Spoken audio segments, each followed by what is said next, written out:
అమిత్ షా గారు పార్లమెంట్ లో చెప్పిండ్రు ఏమని, ఈ బిల్ పాస్ అయినాక ఎవరైనా కూడా దీనిపైన మాట్లాడేది ఉండదు, పార్లమెంట్ లో ఒక్కసారి ఆమోదం పొందినాక దీన్ని ఎవరు వ్యతిరేకించలేరు, ఎవరు కూడా మాట్లాడొద్దు.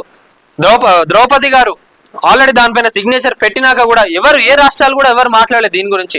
ఇంకా చెప్పాలంటే కొంతమంది ముస్లింల మైనారిటీలు ఎవరైతే ఉన్నారో చాలా ఆనందంగా ఉన్నారు ఈ వక్ఫ్ బిల్ ని పాస్ చేసినందుకు.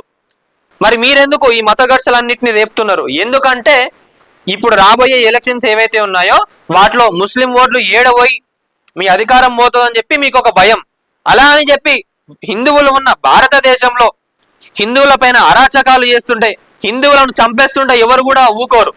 ఈ వీడియో ఎవరైతే చూస్తున్నారో ప్రతి ఒక్క భారతీయుడు, హిందువులు ప్రతి ఒక్కరు కూడా రెస్పాండ్ కండి. అక్కడ జరుగుతున్న అరాచకాలు ఏందో చూడండి. ఎవరు కూడా దీన్ని కవర్ చేయట్లేదు మీడియాలలో. వెస్ట్ బెంగాల్లో చెప్పాలంటే నిజంగా అసలు హిందువులకు రక్షణనే లేదు, మైనారిటీలకు రక్షణగా ఉంటున్న మమతా బెనర్జీ. ఇంకోటి ఏంటంటే వెస్ట్ బెంగాల్ కు బంగ్లాదేశ్ సమీపంలో ఉంటది కాబట్టి అక్కడ నుంచి వెళ్ళి కొంతమంది ఇల్లీగల్ గా ఇడికి వస్తున్నారు. వాళ్ళ వల్లనే ఇవన్నీ జరుగుతున్నాయి. వాళ్ళందరికీ ఎందుకు సపోర్ట్ ఇస్తున్నారు మీరు?